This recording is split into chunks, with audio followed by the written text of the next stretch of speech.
আগামীর বাংলাদেশের জন্য নতুন সংবিধান নয়, প্রয়োজন নতুন গঠনতন্ত্রের, এই মন্তব্য করেছেন কবি, চিন্তক ও রাজনৈতিক বিশ্লেষক ফরহাদ মাঝহার।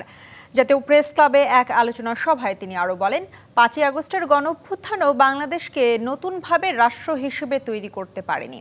আলোচনায় বক্তারা আরও বলেন, নির্বাচনের সময় নির্ধারণে সরকারকে চাপ দিচ্ছে বড় রাজনৈতিক দলগুলো। তাই ডিসেম্বরের পর দেশে অস্থিরতা দেখা দিলে এর দায় নিতে হবে তাদেরই। জাতীয় প্রেস ক্লাবে জাতীয় সংস্কৃতি প্রেক্ষিত বাংলাদেশ শীর্ষক গোলটেবিল বৈঠকের আয়োজন করে ইমাজিন নেক্সট ফাউন্ডেশন। নির্বাচন, সংস্কার ও বাংলাদেশের ভবিষ্যৎ রাজনীতি কেমন হবে তা উঠে আসে এই আলোচনায়। এ সময় বক্তারা বলেন, সাংস্কৃতিক আন্দোলনের মাধ্যমে আগামীর বৃহত্তর লড়াইয়ের জন্য তৈরি হতে হবে, আর এই লড়াই হবে নতুন গঠনতন্ত্র প্রণয়নের। কিন্তু সরকার সংস্কৃতি পরিবর্তনে না গিয়ে বিদেশি বিনিয়োগে মনোযোগী হয়েছে, যা দেশকে অভ্যুত্থান পরবর্তী নতুন রাষ্ট্র গঠনের দিকে নেয়নি। শাইনি চুলে এখন হবে সব হেয়ারস্টাইল। সিল্কোর দ্বিগুণ শাইনি চুল প্রতিদিন।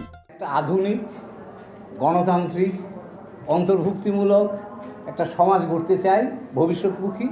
তো সে কাজটা আমরা সকলে মিলে যদি করতে চাই, তাহলে সেটা সফল করা অনেক বেশি সহজ হবে। এখনকার যে লড়াই হবে, সাংস্কৃতিক লড়াই, এটা হবে যেটা অপূর্ণ, এটাকে সম্পূর্ণ করার লড়াই। ফলে সাংস্কৃতিক যে লড়াই সংগ্রামটা, তার মধ্যে থাকবে আগামী দিনে আমরা কি করে বৃহত্তর লড়াইয়ের জন্য আমরা তৈরি হবে। বৃহত্তর লড়াইটা হচ্ছে নতুন গঠনতন্ত্র প্রণয়ন করা। দেশের বর্তমান রাজনীতিতে বিএনপির আন্তঃকোন্দলের পাশাপাশি নির্বাচনের সময় নির্ধারণে দলটির চাপ দেওয়ার সমালোচনা করেন বক্তারা। যে আপনি বলছেন যে ডিসেম্বরের মধ্যে নির্বাচন না, December is our cut off time, এবং এরপরে দেশে বিশৃঙ্খলা হবে। যদি ধরা যাক সরকার ইলেকশনটা মার্চে নিয়ে গেল, তাহলে ডিসেম্বরের পরে যদি কোনো দেশে বিশৃঙ্খলা হয়, এটা দায় কার? যারা এই কথাটা বলেছে তাদের।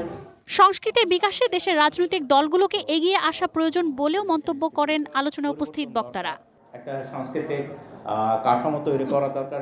Manjuma Afroz Nilima, DBC news, Dhaka.